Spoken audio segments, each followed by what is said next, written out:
Hey, everybody that's joined. Thank you for jumping on. We're going to wait just another minute or two before we get the meeting rolling. And just note that we are recording the meeting at this time.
Welcome, everyone. Good evening. To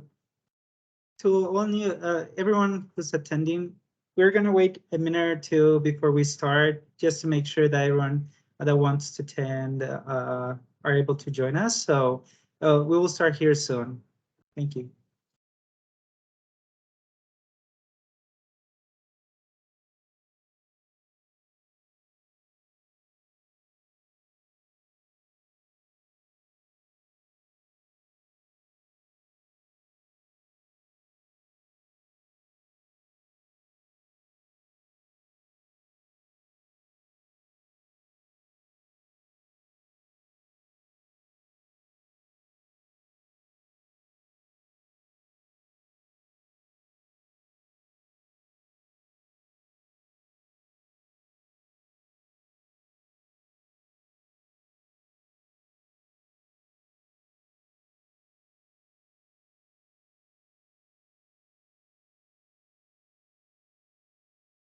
Great.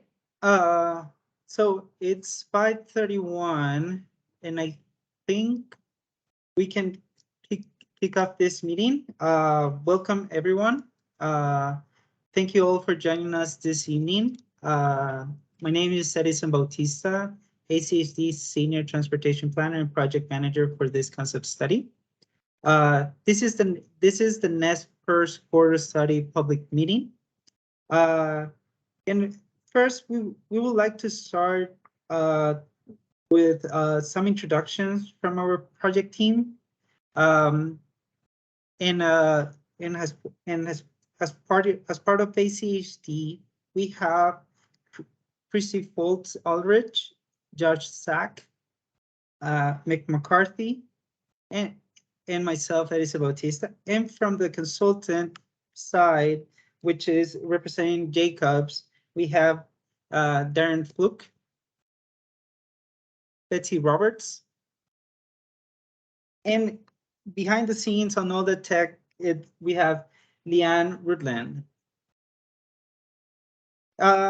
So, well, again, thank you all for participating today. And at a high level, at a very high level, the way the meeting will go, Darren will proceed with a presentation and give us tonight's agenda and the rules of engagement moving forward. So I will give the time to Darren now. Yeah.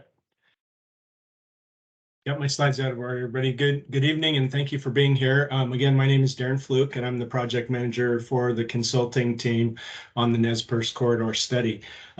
We did our introductions. We're going to do a very brief Teams 101 and how this meeting is going to run, and then we will dive right into the Nez Perce Corridor design alternatives, and then we'll move into questions and answers, and we will have a discussion summary and next steps.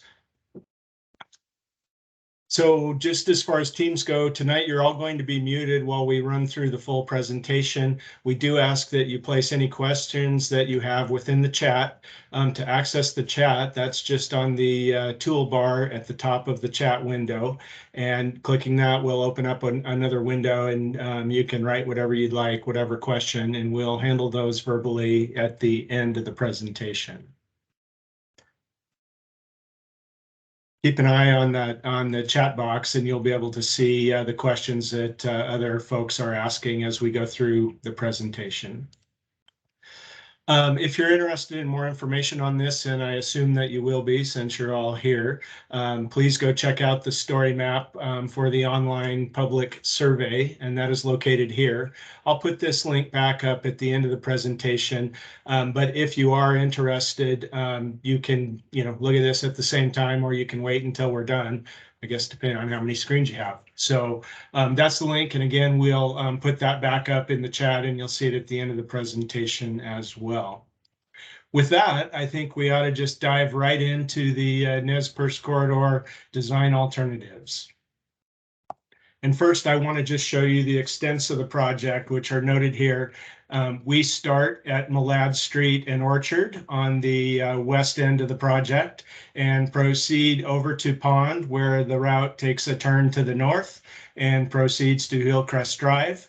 We drop down the hill on Country Club Drive, and where we intersect with Roosevelt, and then again turn to the north. And then we access the Nez Perce corridor proper there at Roosevelt Street, and that extends all the way over to Columbus Street on the east end. The idea here is that we're creating a low-stress bikeway as essentially a parallel route to Overland on the north. We've broken the corridor into 5 separate segments just for the ease of going through the various treatments. Each segment has different characteristics than the other segments within the corridor, and so we're going to go through each one of these individually and tell you what we're thinking on each one of those. And again, as you have questions, please do put those in the chat box. We also are going to do polling questions as we move throughout the presentation. And just as a bit of an icebreaker here, we're going to jump in with polling question number 1. Leanne is going to put that up on the screen, and I will read the question for anybody who can't see that or otherwise read. So polling question number 1, which is on your screen now, is how do you use the Nez Perce Corridor? And select all that may apply. You have a choice between A, resident, B, bicyclist, C, pedestrian, D, own a business, E, shopping, F, commuting, G, take child to school or daycare, or H, other. You can select all that apply in that box, and we'll get live polling results as we go. And the one thing I'm not sure of is how do I get those results? I can certainly support you, Darren, in this case. Right now, we're seeing some of the numbers coming into the chat box with four residents so far, with 4 using bikes and 4 pedestrians. So we have in a lot of that interaction as well, a lot of commuters and people who take child to the school or the daycare along the route. Very quickly, we had a questions regarding this, if this is going to be recorded and available in our for people who are not able to attend. And yes, certainly this will be posted in the project website, and you will be able to see all the recording behind this. So thank you for that. Okay. Great. Well, now that we're all familiar with the study area boundaries, let's take a look at each individual segment and what the proposed design treatments are to for the corridor. So for the first segment, which again goes from Millad up to Hillcrest Drive on the north, we have a fairly restricted right-of-way in this section of the corridor. There's only about 40 feet there, and we're missing a fair bit of curb, gutter, and sidewalk.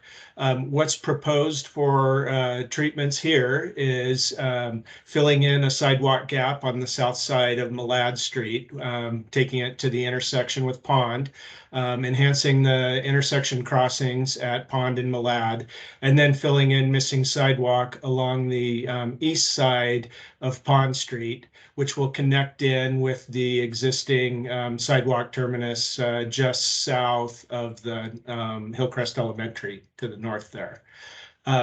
In addition to that, we'll be proposing the addition of sharrows on Pond Street, which are a shared lane treatment, basically signaling to drivers that cars or that bicyclists will be utilizing this route and using the travel lane, and also signaling to cyclists what the proper road positioning is. And you'll see those sharrows show up again in other segments. So we have polling question number. Did I miss a poll? I did. Edinson, do we want to go back and talk about poll question number 2, Christy? Apologies. I think so. Darren, right now we have the second poll. Do you like the proposed improvement segment 1? And you can click yes, no. And right now we are getting some of the results. We'll wait for a bit before giving any result. In the meantime, let's respond some of the question. And this is the one from Jeremy. It says that he just moved into this neighborhood. The survey is closed, but is there any other method category of my preference regarding segment 4? So currently, Darren, right now the project, the public comment period is currently open until August 2nd. So if you please share through the chat box the link to the story map where you can actually see the story map in the project web page. So it's not closed, it's still open. Certainly feel free to continue submitting your comments through there in the story map.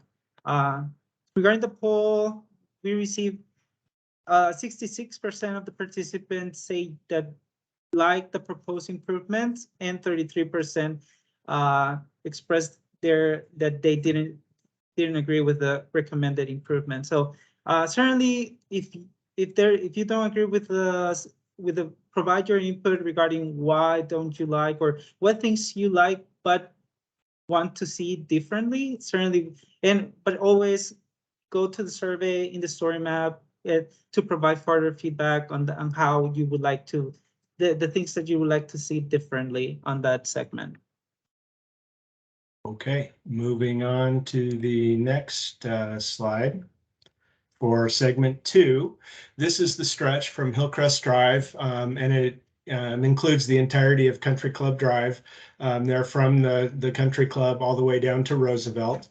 What we're proposing here is the addition of 2 bike lanes, one in the downhill condition, one in the uphill condition. This can be accomplished with the addition of a minimal amount of asphalt to the north side of the road, and then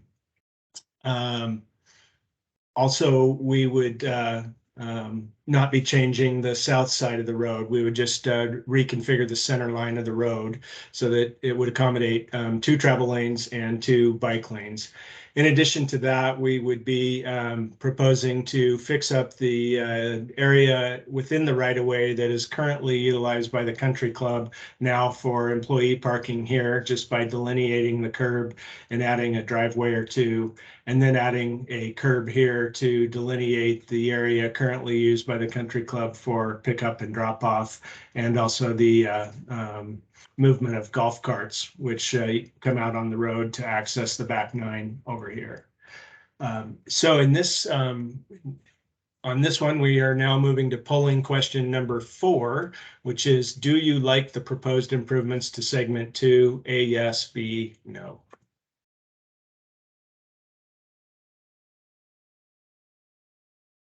So while the results come in, certainly all the questions are taken into account. If we don't manage to reach at this moment, certainly we will have a space after the presentation to respond to those outstanding questions. So don't feel discouraged if you don't see a response right away. We will get there as soon as the presentation is over. So in the meantime, let me provide summary of the results so far.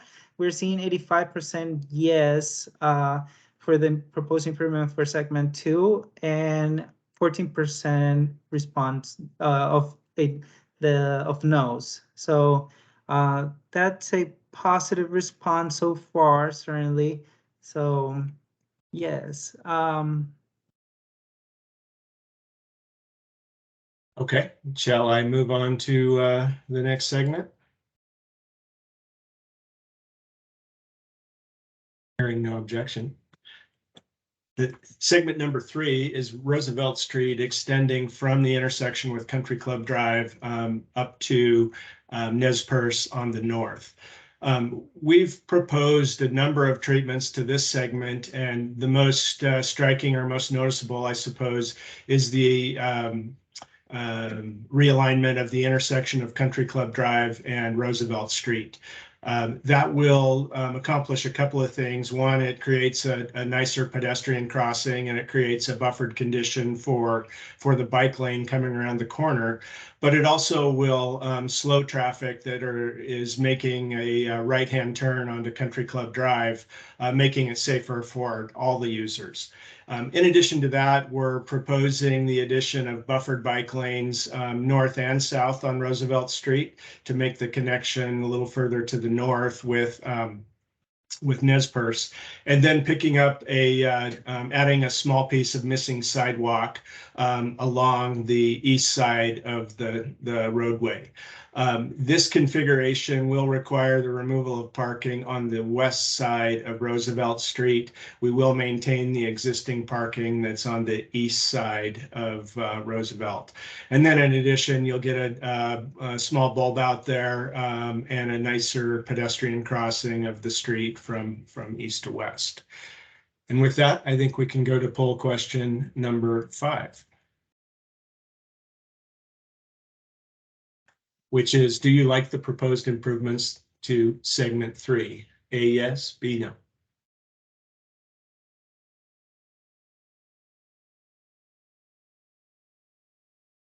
Great, and we'll give a couple minutes before we provide a summary of response. But in the meantime, we have a couple of comments regarding segment 2, but I'll focus on segment 3 in the meantime, just to start reading some of the comments really quickly. Bulb outs might be dangerous, and also a comment regarding add on demand crosswalk that lights up. I think that refers to RFP maybe. Certainly that will be a very interesting thank you for that valuable input. Certainly that's something that we're looking into as we start hearing more and more about from the public regarding what they envision along these routes, and certainly your comments are valuable to us. And so now that we got some of the provider input here, we have 100% yes. That's positive overall, Darren. This is great. Certainly, I would say that's a new record. We've never seen 100%. It's unanimous. Certainly, we will start seeing. Certainly, there are additional feedback, so more things are there. This community is envisioning for this segment. So certainly, yeah. Okie doke. Appreciate that. Let's move on to segment number 4, which is the sort of the main attraction here. We have 3 separate alternatives for this corridor. It extends from Roosevelt Street all the way over to Vista. This stretch of road right now has on-street parking on both sides, and is signed at 30 miles an hour for the speed limit. and no bike facilities. So we have three alternatives, and we're going to just walk through those three alternatives now and show you what they are. So the first one, alternative A, would maintain parking on both sides of the street. It would add sharrows, or shared lane markings, to both sides, both travel lanes, that is. And then it would add bulb outs and raised intersections to the corridor at strategic locations. I regret now that I don't have those locations for you in this slideshow, but they are readily available in the story map.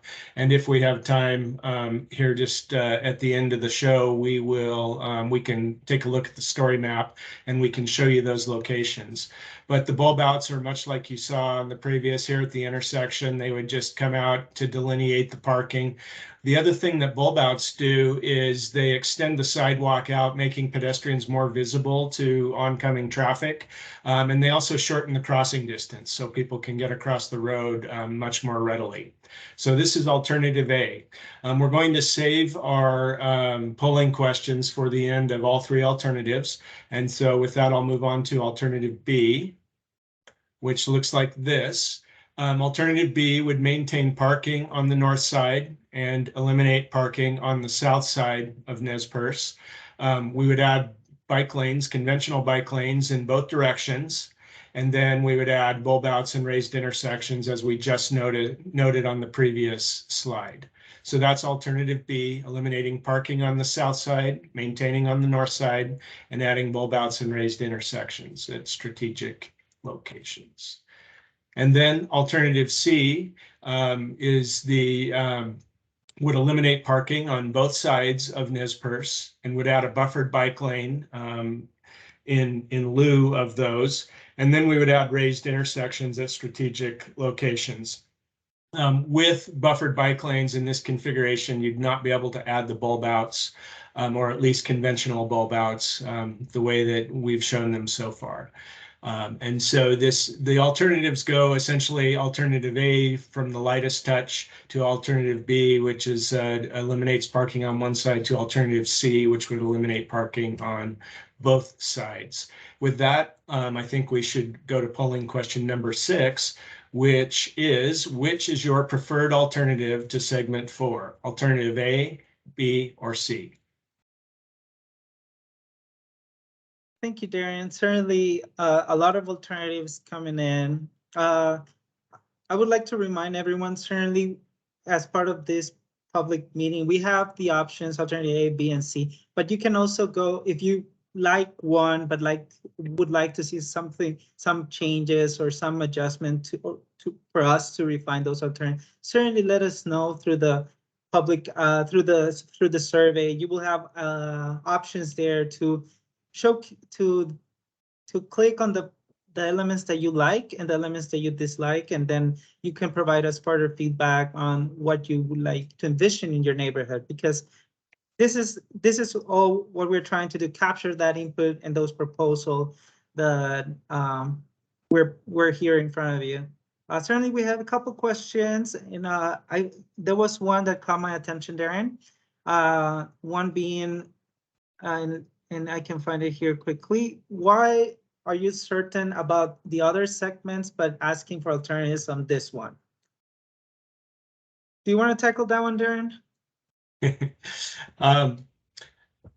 The other segments are fairly, well, let me say it another way.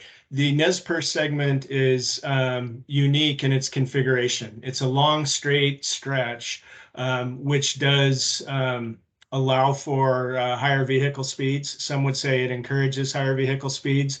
It does have a wide and consistent right-of-way throughout the entire corridor. And it does have parking on both sides, which if you remove parking on one or both sides, it does give you some more design options, just a bigger toolbox of elements to try. And so this corridor could be made more friendly with any one of those alternatives, but we really want the public to weigh in on what their favorite is.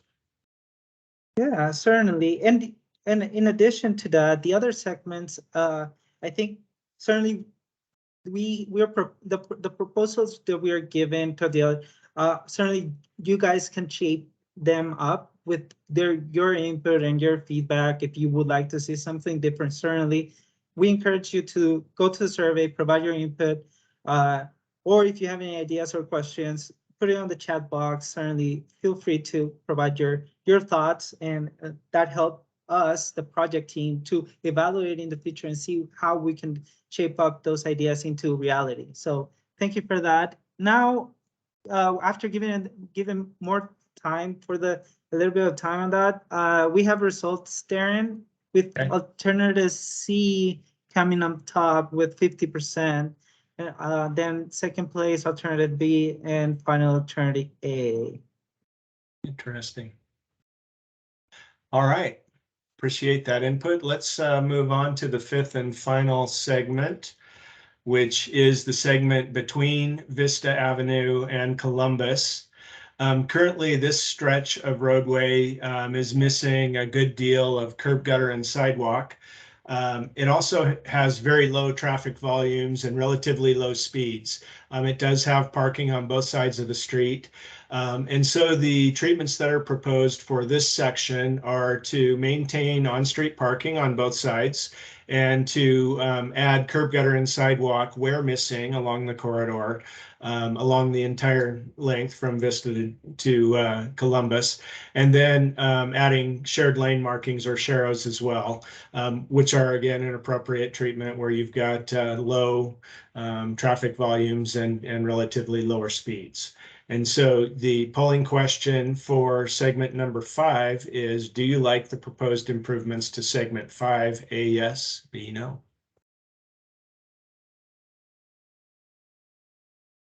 And it seems like from looking from the chat box there, and there's a lot of great comments coming through regarding the alternatives. It opened up that conversation, and that's what we would like to hear. Entering into, and certainly one comment that we got was, why does, let me see if I can find it again. Why does it end in Vista Avenue? And certainly the improvements extend Vista Avenue all the way to Columbus Street, as shown in segment 5. Certainly we're thinking all the way to connecting to the, and as part of the corridor and bikeway, thinking out towards that vision. So actually, now that we got some results in, we have from that in 83. Wow, I almost call it 100% Darren, and I was wrong. Last minute change. 83% yes, 16% no. So certainly, if you don't agree with the results, again, go back to, feel free to share your thoughts or provide your input on the survey. Certainly, we make available a lot of tools there, so you can submit questions or submit your comments, concerns regarding any of the segments and the proposed improvements that we are showing there. Okay, great. And so with that does get us to the Q&A portion of our program. Again, continue to use your chat box and pop those questions in there, and we'll take those as they come. Edison will hand those off to the team where necessary, and we'll just respond to them in real time. And then I want to, after we do that, we'll go to a discussion summary and next steps, and I'll also show you that link again to the story map. So with that, Edison, I would turn it back over to you, and we can start to talk about questions. Yeah, and I will start from the top, Darren. Certainly there's have been a lot of questions going on from the very beginning. And before I tackle live comments, I just want to go over some of the outstanding ones that we left as we were discussing some of the project's proposals. So one of the question is, will there still be on-street parking on Pond Street, Darren? Yes, there will. We're not intending to change the street section as far as that goes. Although on the east side where curb is being added, it might be getting tight to park over there. because you won't be able to pull off the street as you do now. Certainly. And with the current existing condition of the roadway and everything, we have to accommodate certain aspects to make sure that we added that sidewalk, right? That's correct. We have another question regarding on-street parking. Certainly you addressed that with that. We got comments regarding don't want curb, but would like bike lanes along that stretch of Pond Street and Malad and Pond Street. Certainly that's a great idea. Certainly we explore that, but there's some we wait and certainly that can be shaped based on the community's feedback on what they envision. Certainly bike lanes come at the cost of parking in some condition, depending on the width of the streets for sure. So those are things that based on community input, certainly we can continue to evaluate, but something that we took into consideration, but certainly we understand that the limitations between some of the space in there. Then we have the churros are not enough. So, okay. So continuing on the Pond Street section, churros are not enough. Need crosswalk on all four corners. I think that's what it means. And I think it refers to Malad and Pond Street, Darren. Okay. So the reason we did what we did, and perhaps I'll run back to that slide real quick, Edison, so we can all look at the same information there.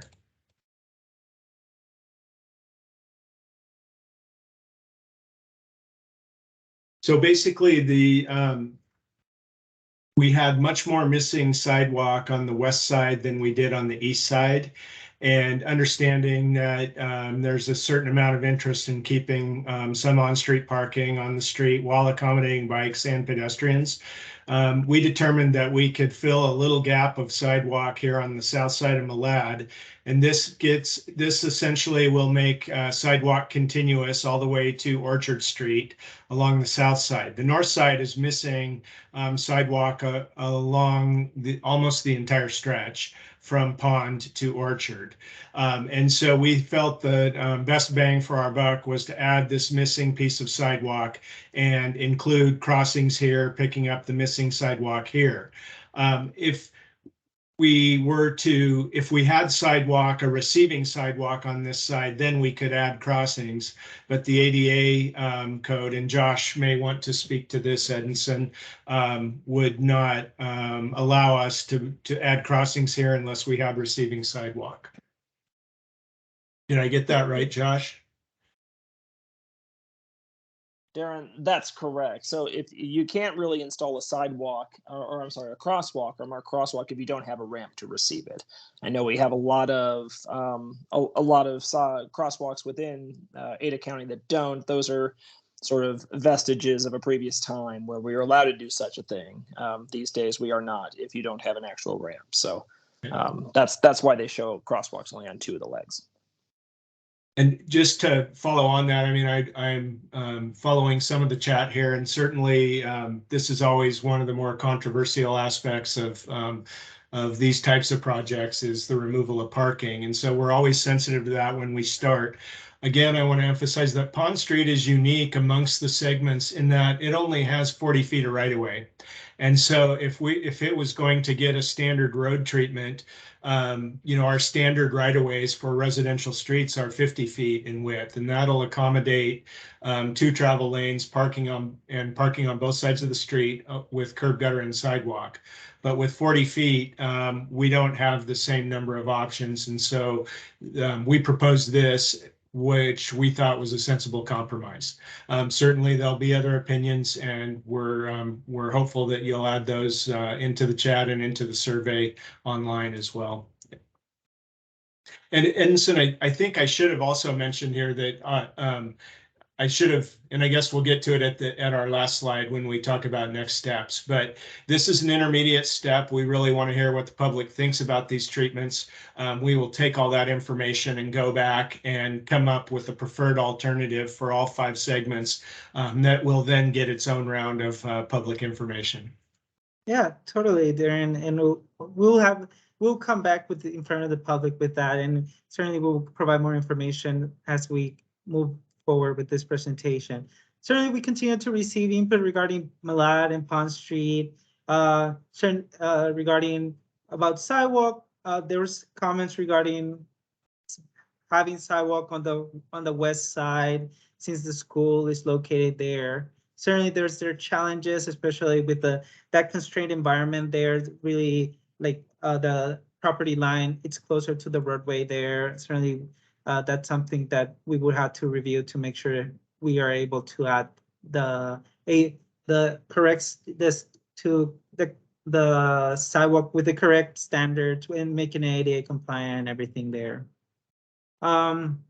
In addition, there were a couple comments regarding showers not being adequate or not being enough for some of the segments. Certainly, does a comment provided to us regarding that applies to Pond Street.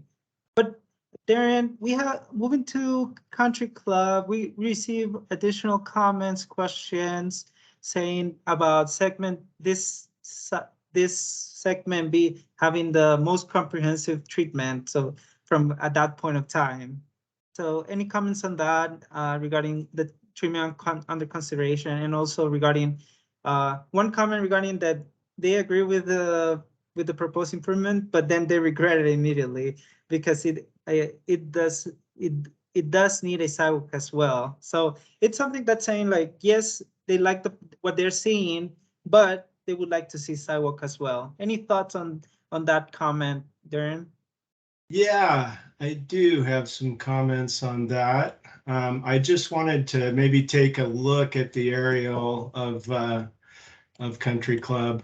This is a really unique configuration for the roadway. I mean, first of all, there are no private property accesses off of this drive. And I should have asked, are we seeing the aerial okay there, Edinson? Yes, Darren. Everybody's seeing the same thing? Okay, so that gives us some options. We do have our full and maybe even a little more than the 50 feet of right of way on Country Club Drive. We also have this condition here where we have a sidewalk that comes and ends at the end of or approaching the intersection there with Roosevelt. And so I did see that comment, and I agree. The ideal condition would be to get sidewalk at least on one side. On the south side of the road, we're fairly limited in what we can do. This is, if you're all familiar with this area, and it sounds like you are, this is a fairly steep slope coming up to the south here. And so there's not very much space to do anything with on the south side. On the north side, we do have some additional right-of-way that we can work with before we get into the Country Club. However, this ground starts to fall away pretty quickly, falling away to the north. And so the addition of sidewalk, in addition to bike lanes, would require a retaining wall in some locations to be able to support that sidewalk. And that's a possibility that we looked at. And I think that, you know, depending on the responses that we get from the public, that's still something that we can take another look at if there's the appetite to do it. Obviously, when we do these projects, we try to be as cost efficient as we possibly can. And when we start getting into retaining walls and, you know, additional pavement, the costs start to add up. One of the other configurations we considered with Country Club was making the downhill bike a sharrow, basically because bikes going downhill can go at a higher rate of speed, keeping up with traffic a little better, and then making the uphill condition a bike lane. And that could be a possibility for doing that and adding sidewalk on the north side. I think it's be very difficult to get sidewalk on both sides of Country Club, however. Yeah, certainly great points, Aaron. Thank you for providing that input regarding what was the train of thought regarding what the proposed improvements that shown on the story map. There are additional comments regarding this segment. Some going talking more toward the sidewalk. That there are always people walking along Country Club, and the sidewalk would be well utilized. Mm-hmm. Also regarding comments regarding the neighborhood association that they're in favor of a sidewalk on the north side. So I think that that's an idea that we can explore further as we start looking at the public comment regarding some of the proposed improvements. Okay. In addition, we got a couple comments regarding the speed humps on this segment, and in a comment regarding could bikers and sulkers share? I'm not exactly sure what sulkers are. Sorry about Probably that. walkers. Walkers. Okay. Thank you for the clarification, Julie. So walkers could share the space like a multi-use pathway or something like that. I assume that's the comment. I think, sorry, go ahead, Edison. Yeah, you go ahead. During the. I think a multi-use path could be an option on the north side of Country Club Drive. One thing that in general I would try to avoid is mixing downhill bike traffic with pedestrians, just because the speeds tend to get a little higher for the bikes, and it tends to put everybody in a little bit more peril. Josh, I don't know if you have any thoughts on that as well. No, Darren, I think you're right. I think the challenge with Country Club is that because it has such a significant slope, yeah, the notion of putting pedestrians and downhill bicycles, and peril was the word I was actually thinking of as soon as you used it. It's not really a comfortable environment for cyclists when you're trying to dodge pedestrians, and it's not comfortable for pedestrians when you're at risk for someone traveling between 20 and 30 miles an hour. Thank you, Darren. Thank you, Josh. So I think with intent, we have we're getting to the last quarter of the public meeting, so I want to make sure that we tackle the rest of the segment certainly. So going into Roosevelt Street, just want to make sure I capture some of those comments, including a comment regarding the bulb out that might be dangerous in this segment. Any thoughts on that, Darren? I'm probably going to rely on Josh here as well. In my opinion, the bulb out here is definitely an improvement for pedestrians. Again, it gets the pedestrians further out into the street, making them more visible to the vehicles, and it also shortens the crossing distance here. It may be that the commenter is thinking that, we need a transition zone here that sort of indicates to drivers that the travel lane is clear over here. There's a whole bunch of pavement in this area right now, and so, Josh, you want to talk about that? So we just completed a project on 13th Street in the north end that included bulb outs for exactly this reason, to kind of shorten that crossing distance for pedestrians. So instead of crossing a street that's 30 feet wide, you're crossing a street that's more like 24 or 25 feet wide, which just shortens that distance that much more, and it gets pedestrians more visible. So the notion that a driver is going to strike a bulb out, I mean, a driver can strike a sidewalk, a driver, when they're trying to park a car, can strike a curb. We don't have any evidence that that's actually the case. If you're providing a bulb out, that it inhibits it inhibits drivers from kind of proceeding. They proceed at a slower pace, which is what we're trying to get across from providing these traffic calming features. So everything like a chicane, a bulb out, like this, traffic cushions or speed cushions. I know I saw a comment about speed humps. They all sort of provide the similar benefit of getting those highest of the high-end speeds down to something that's more of a neighborhood type speed level. And that's an important point that I think I haven't maybe touched on enough, is that the traffic calming effects of really all of these treatments, as you sort of roughen the edges or add a little friction to the edges of the travel lanes, it just naturally signals to drivers to slow down, because there's other users that aren't in a 2-ton cage of steel that are a lot more vulnerable. Yeah, thank you, Josh. Thank you, Darren. That was thank you for that detailed explanation regarding the bulb outs and how the highway district looks at them and implements them throughout the county. Certainly, it's something that we think we look at it as in a safety and traffic calming environment. Certainly, one comment that caught my attention here, not trying to go back to segment 2, but just to clarify regarding speed bumps on Country Club. Certainly those are traffic calming elements, but challenging when we're talking about steep hills and talking about the type of roadway the Country Club is. So certainly something to consider, but it's a little bit challenging based on existing condition or the nature of Country Club there. So I just wanted to clarify that aspect. Then now, so I think we cover most of the comments on Roosevelt. Let me see if there's anything recently people fly down Roosevelt. So that talks back to that speed condition over there. And even worse on Country Club Drive, certainly. So jumping into Nez Perce now, since that's the one that has the many alternatives along the route, let me go into, so some of the comments that we're getting regarding Nez Perce therein is regarding speed, that in regarding how people are speeding through along this corridor.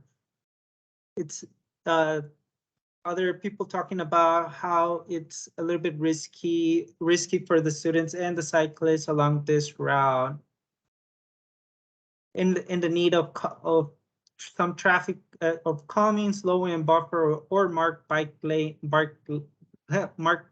Sorry about that. And that we shouldn't short them on and don't be short them on the improvements. Okay. Well, yeah, let me talk about the Nez Perce Corridor just a little bit more, because it is kind of the project's named after Nez Perce, and it is sort of the special segment of all the segments just because of its length and because the speeding that we see. What we haven't talked much about, we talked about the different alternatives for the street sections, but we didn't talk very much about the intersection treatments. And so let me just start here at Latah and Nez Perce. I'm sure this is well known to everybody. This is a four-way intersection or a four-way stop now, and so it would not be proposed for any additional treatment other than bulb outs in the alternatives A and B.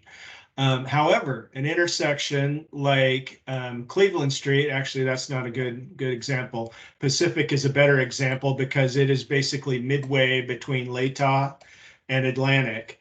And so this is a completely, it's an uncontrolled intersection in the east-west direction with stops on the north-south. This would be an intersection where we'd be looking at doing a raised intersection, which is essentially a speed table. It's basically an intersection size speed hump or speed cushion. So that has the effect of slowing traffic. And again, it has the effect of making pedestrians a little bit more visible as well. So then you'd proceed on to another four-way stop condition.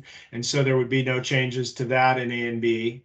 And then we're into the school zone here where you have a marked pedestrian crossing here and a good four-way stop intersection here.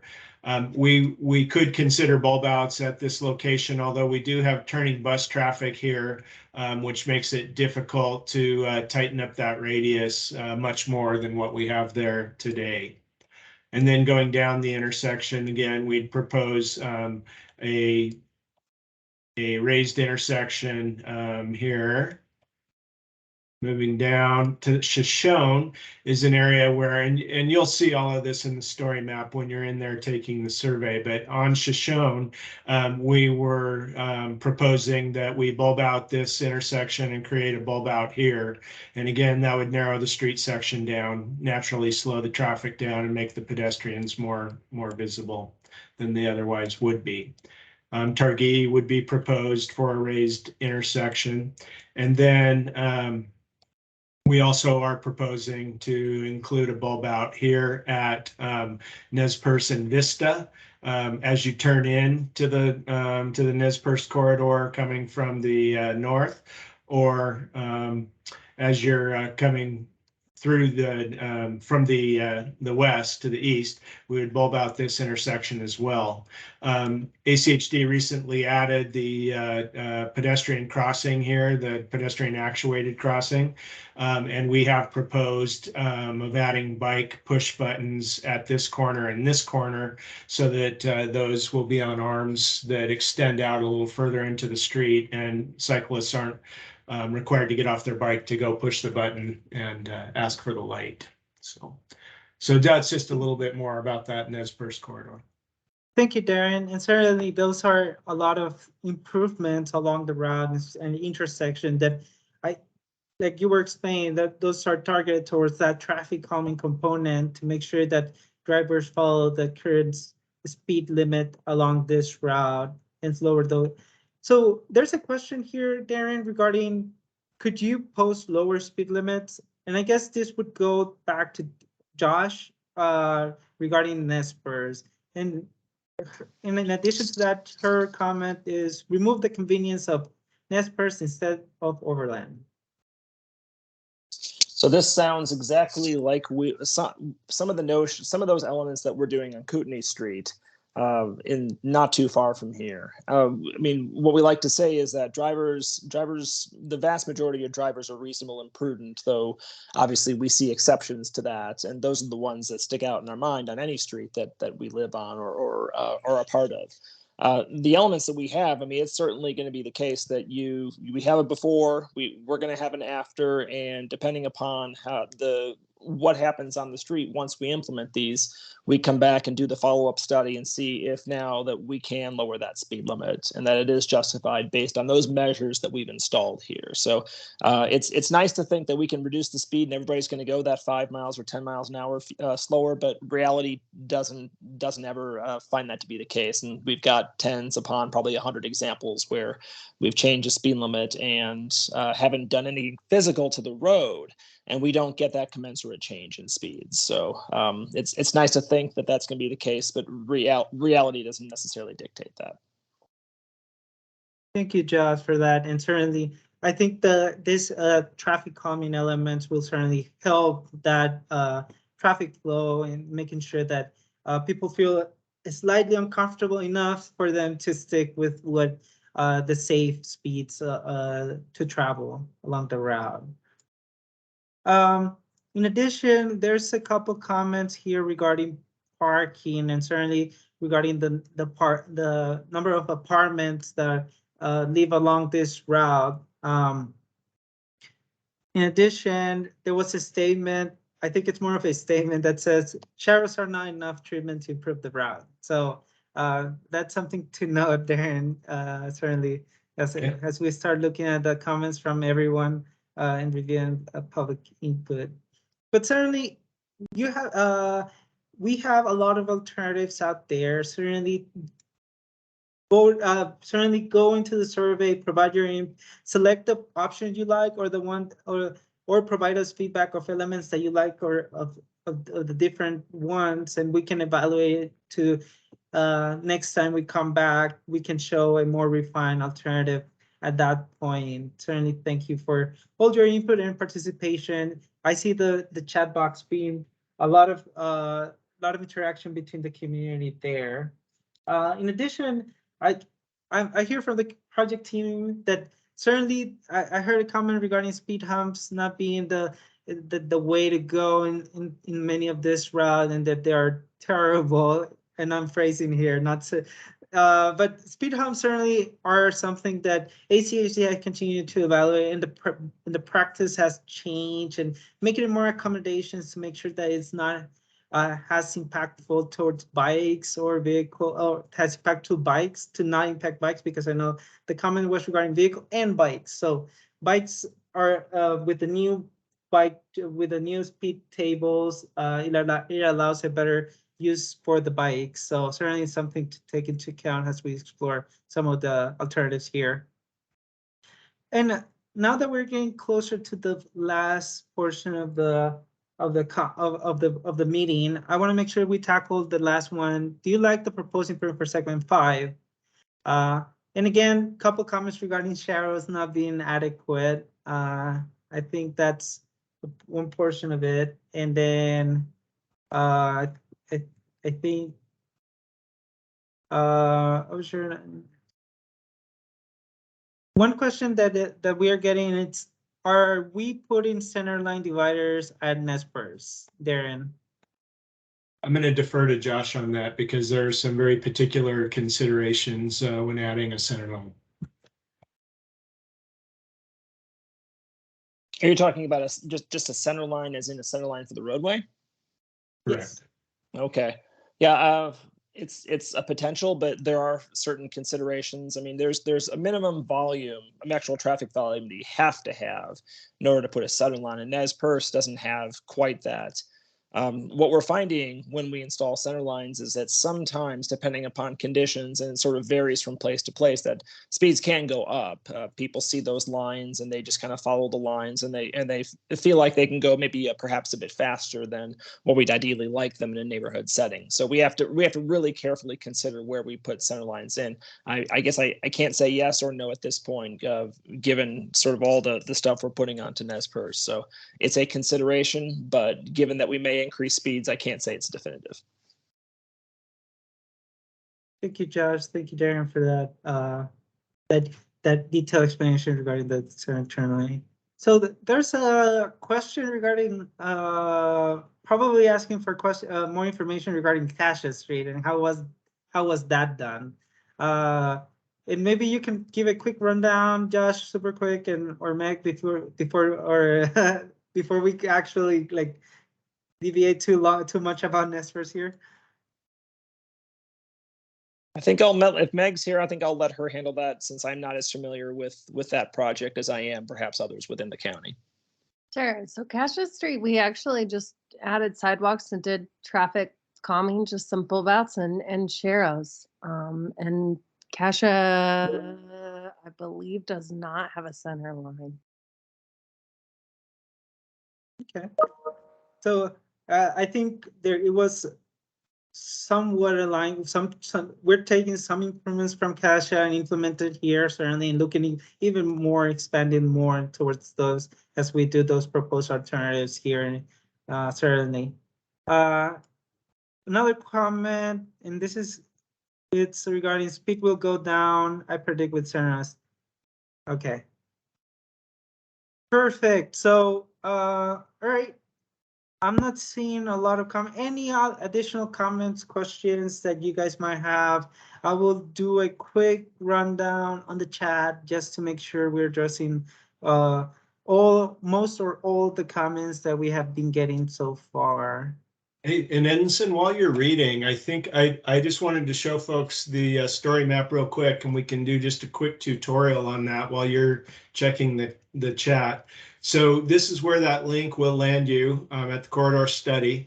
And then there are two ways to move through this document. So you can click on any one of the segments here on this heading bar, and that they will take you down the page. Or you can just simply scroll through the page. It's fairly intuitive when you get in here. And it does have some good information, like a visual glossary on some of the treatments that are proposed. And then it goes through each one of the segments like you've seen here tonight. And then we talk about each one of those segments in detail. And there's a slider bar where you can see the existing condition versus the proposed condition. And we do that for each one of the segments. And then the survey is down here at when you get a little further into the document. The one thing that I want to point out that's a little bit tricky about this, if you're scrolling way out here on the margin, you'll go right past all the survey. You need to get in the survey box, and then you can move through the entire survey that way. Hitting the next buttons down here as well, and you can see there's 8 pages of questions for you to answer. So that's just what that looks like. Thank you, Darren. And certainly, I think certainly there's a lot of information on the story map, and certainly we wanted to give that all the details that we had, or the proposals we were presenting for the public to review, to make sure that nothing is not displayed as part of the story map, And that's probably why there's 8 pages on that story map right there. Correct. One last thing, Darren, you can go back really quickly to the very last portion of the story map. So certainly we have a schedule provided, but below that, Darren, really quickly, I wanted to let you guys know, I know this has been posted on the chat box regarding if you have any questions, any concerns, feel free to go to that contact and submit and you can contact me, Edison Bautista, directly through that phone number. You can call through that phone number and they will direct me to address any questions, concerns regarding this project. Certainly, if you have any challenges behind the use of the story map or the survey, certainly reach out to us and we can support you regarding answering some of those questions. You can also provide send us email questions or concerns through the project at achdIdaho.org. Just want to clarify that just in case you had any outstanding questions outside this public meeting and you just want to interact with me, certainly give me a call and I will try my best to help you out. And as far as next steps go, we're collecting your feedback now on this. Tell your neighbors the survey is open until August 2nd. During August, we will develop a preferred draft concept and we'll take that out for additional public feedback. Anticipate that will spill into early to mid-September. And then in October, we'll take all the feedback we received and come up with a preferred concept. And we'll take that to the ACHD Commission for adoption in November. With that, here is that link once again to the story map. You've seen it several times, and we sure do appreciate you all coming out for this meeting and participating. And reach back out to Edison if you have questions, and we look forward to seeing this through to a preferred concept. So thank you all very much. Thank you everyone for attending today's public meeting. Certainly your input is valuable to us, so certainly don't feel discouraged to ever reach out. We encourage you to continue providing input. So thank you very much, and we'll be in any final thoughts there? Any last thing? No, I see you're being nominated for governor, so Let's good. not make it politics. Let's not. So thank you everyone.